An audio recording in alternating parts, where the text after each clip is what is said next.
We did it. We survived 2018. 2019 is on the horizon, and we're super excited because mandatory family time is finally over. And you know what? You made it through. And if nothing else, that is an amazing accomplishment for 2018. Well, New Year's Eve is this weekend and just over the horizon. So here are some movies to get you through the weekend and help you recover from all of that mandatory family time. Just think this, and chant it with me. Netflix and chill. Netflix and chill. Netflix and chill. Yeah.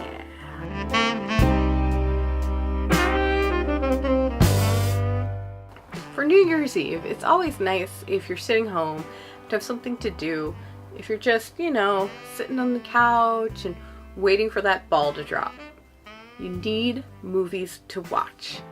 And if you wanted a couple that were New Year's Eve themed, I have 3 suggestions for you. Although, technically, you could argue Dark City is a New Year's Eve movie since it defies all space and time.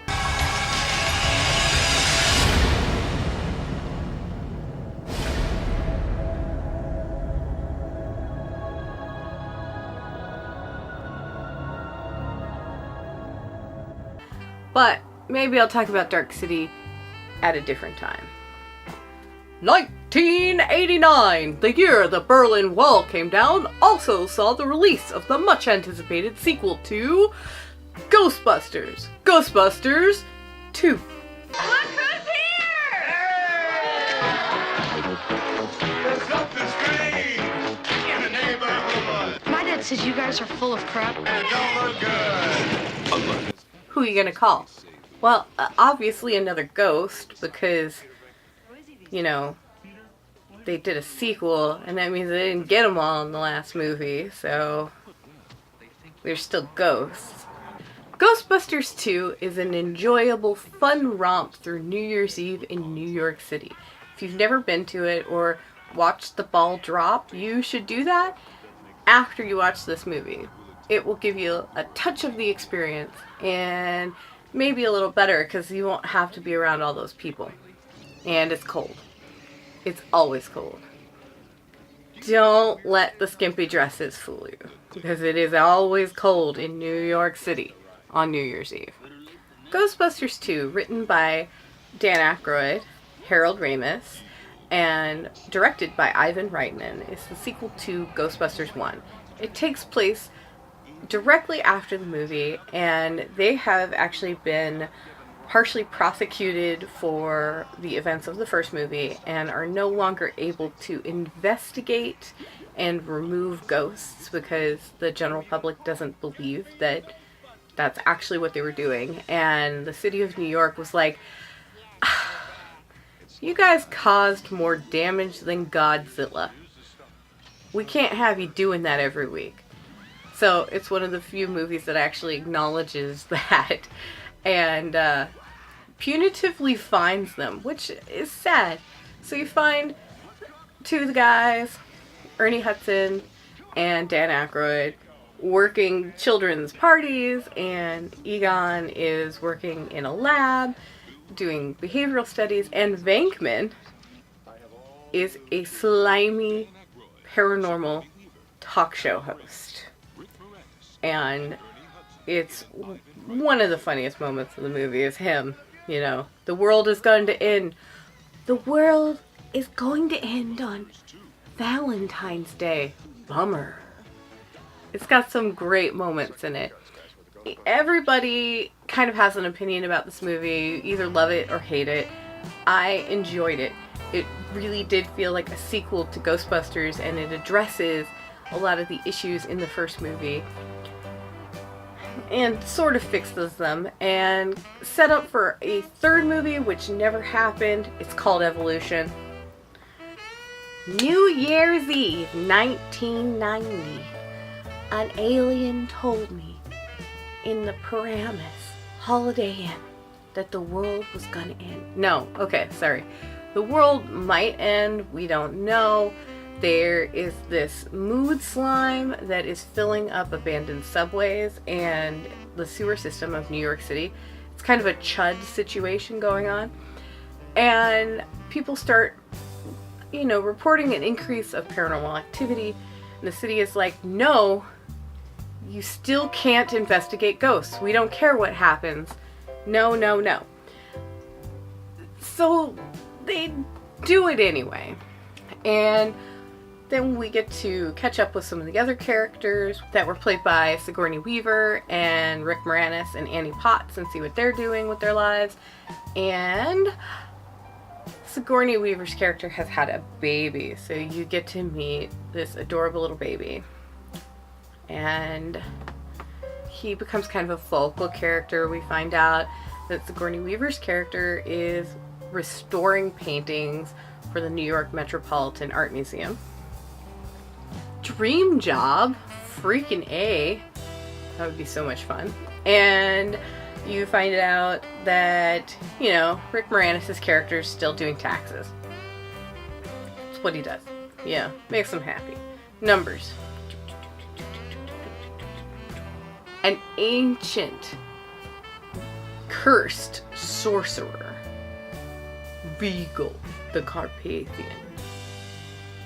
is trying to come back to life, and he's haunting one of these paintings, and a lot of the activity focuses around him and this river of slime that he is building underneath the city, and the guys have to keep him from resurrecting himself in the body of the baby in the movie. So the baby actually does serve a purpose rather than just being like, we needed to introduce the cute baby character. Why does nobody know how to hold a baby in this movie? I mean, seriously, pay attention to that. It's hilarious. They're often just like, what? What is this? What is this thing? It's a baby.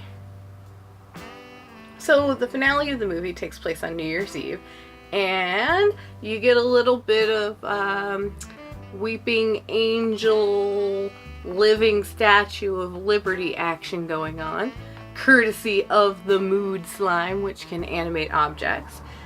And you have this great, hilarious moment with a dancing toaster, and then they try to tell people about it later, and they're like, wait, that's not as crazy as it sounds. Yes, it is. But the toaster loves Motown, so it can't be all bad, right? Your love keeps lifting me higher than you've ever been lifted before. You're lifting me up.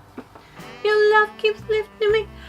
I really love the soundtrack for both of the original Ghostbusters movies, and the soundtrack for this one has some great songs on it, like the one I was just singing. So, check it out.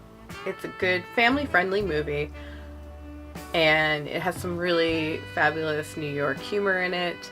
If you're from New York or the East Coast, or you're in love with New York, or you watch Sex and the City and you feel like you know New York, you should watch this movie. It's a good one for New Year's Eve. And then I've got two more for you.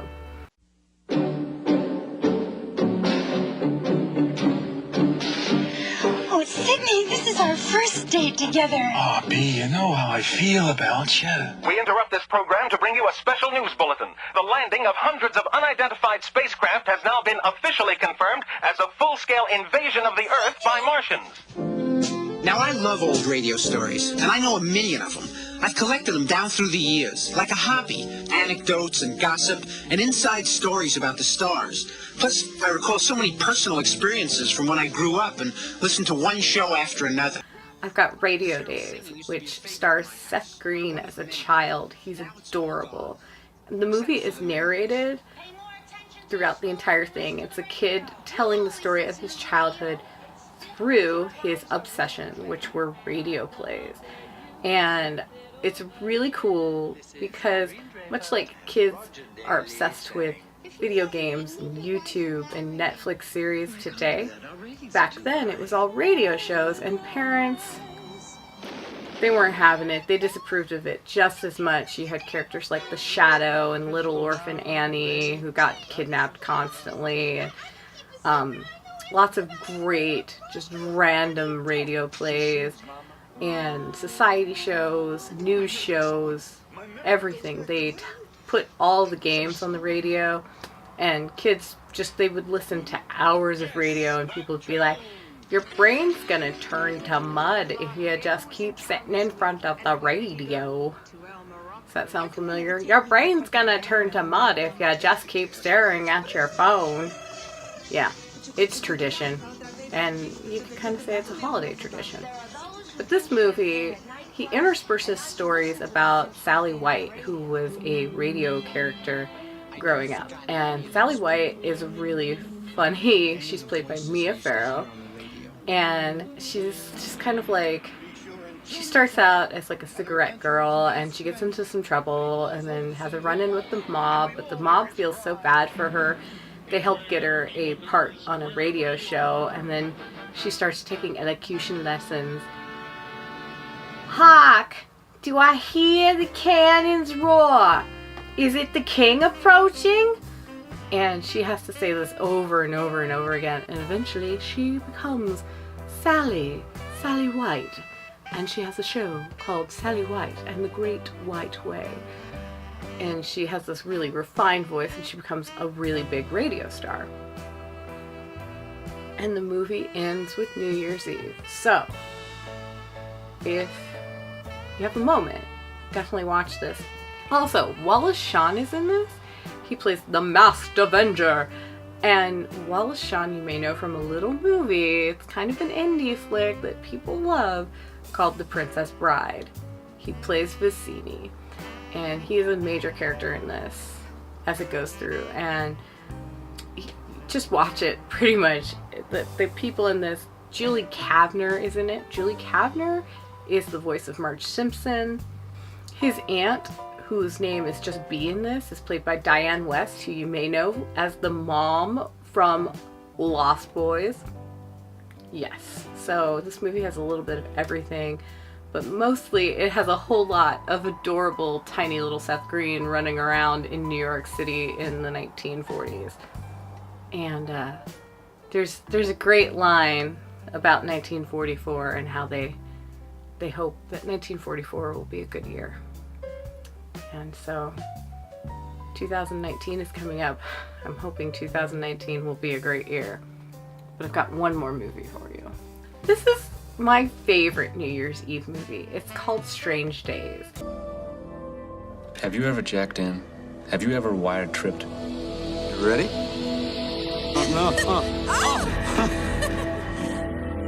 This is not like TV, only better. This is life. It's a piece of somebody's life. It's about the stuff that you can't have, right? The forbidden fruit. Straight from the cerebral cortex. I mean, you're there, you're doing it, you're feeling it. Are you beginning to see the possibilities here? Like the Doors song, except it's a science fiction movie in a near future dystopia. It was set in 1999. So, yeah. Oh, wait, what year did this come out? 1995? Well, that's kind of, not a lot of time for a near future dystopia to, just needed to wait a few more years. But anyway. And Kane's gonna have to bleep that one. Strange Days stars Ralph Fiennes, Angela Bassett, Juliette Lewis, Tom Sizemore, Michael Wincott, and Vincent D'Onofrio. Do you know where you know Vincent D'Onofrio from? Do you? It couldn't possibly be a little show called Daredevil. Oh wait, yeah, he plays Fisk. These characters have pretty stereotypical science fiction names. Ralph Fiennes plays Lenny Nero. Angela Bassett's character's nickname is Mace, and that's because her last name is Mason. Juliette Lewis plays a character named Faith. Tom Sizemore plays Max Peltier. Michael Wincott plays Philo Grant. Oh my gosh, I almost forgot Glenn Plummer. Glenn Plummer plays Jericho 1, and when I get into the plot, this will all add up together. Also, this movie was directed by Catherine Bigelow, who did The Hurt Locker and Zero Dark 30. She is an incredible filmmaker. She's an incredible director, and this movie kind of flew under the radar for a bunch of people, but it's a fine example of what an amazing director she's become. Somebody give her some more awards and some junk. She deserves it. She's just always been really fantastic. Strange Days? What is Strange Days about? So Strange Days is about strange days. No, wait, sorry. Strange Days is about Lenny Nero, who is a disgraced cop who is addicted to squidding. And squidding is this thing you can put on your head, kind of like this, except it goes over the top of your head. And it records your thoughts and your feelings, your emotions, and the visual memory of everything that's going on. So, say you don't have legs and you want to remember what it feels like to run, you can get one of these squids and you can put it on your head, and you can experience the feeling of running through somebody else's emotional memory experience. Unfortunately, it's been made illegal. It's basically like the new drug. Lenny used to hang out with Faith and Iris. Faith and Iris are working girls, and as sex workers, the typical crowd that they hang out with are musicians and people in the entertainment industry in the city. So they are hanging out with Jericho 1, and Faith has hooked up with Philo, who is helping her break into the music industry and get away from working on the streets, which is good, but Iris hasn't had that kind of luck.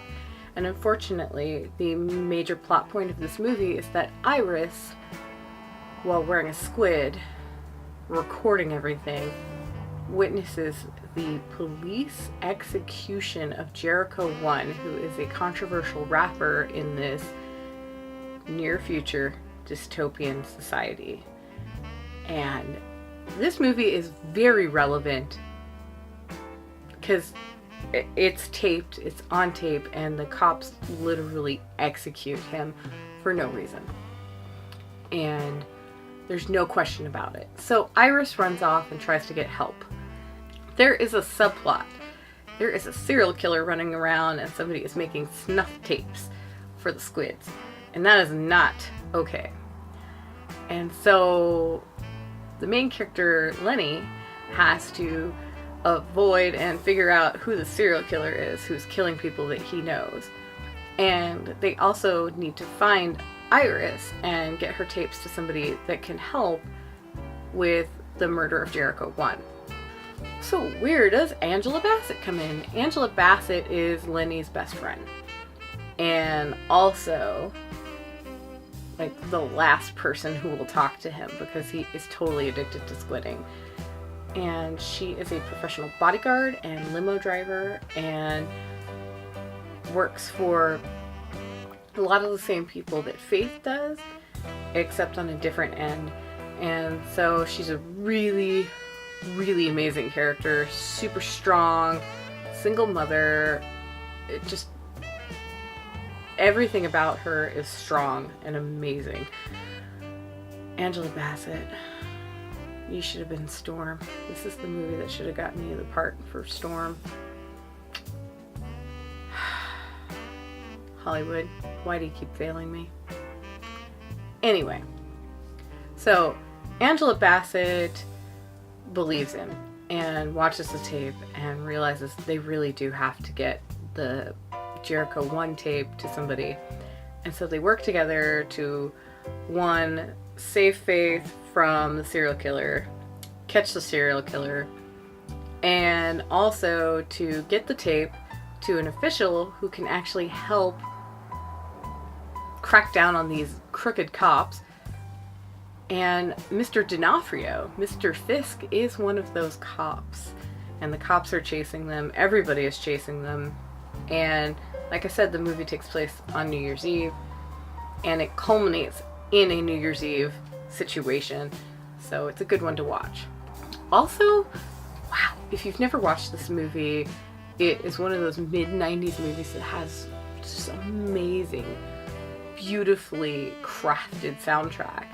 The people that they included on this are, there's Tricky, Lords of Acid, Kate Gibson, Skunkanazi. which is a punk band. Oh my gosh, they're amazing. Prong is on the soundtrack.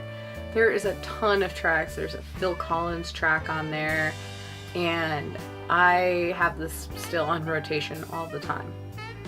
And Prong does the cover of Strange Days by The Doors for the movie. Juliette Lewis also has a track in the movie she sings. Juliette Lewis has a band in real life. Her voice is amazing. And they included the track recorded for the live scene in the movie on the soundtrack, and it is really good. Jericho 1 also has a track on this. The band who did the Jericho 1 track is called Me Fi Me, and they include it on the soundtrack as well. And it's just a great sci-fi romp through drug addiction and abusive sex workers. You know, it talks about all these social justice things that were going on at the time in the 90s that are still a problem now. Science fiction was trying to fix society when this movie came out. They just didn't give it quite enough of like a lead, I think. Only it had come out like 10 years earlier. Yeah. And let's not even talk about Ralph Fiennes. Every one of the movies that I have talked about tonight has a problematic leading man. Talk about social issues. Or writer, Woody Allen, looking at you. But they're really good movies.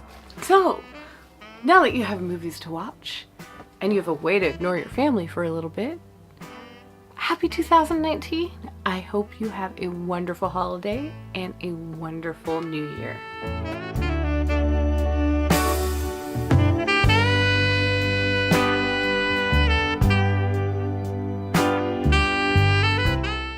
I said your love keeps lifting me higher than you've ever been lifted before. Keep lifting me up. Your love keeps lifting me.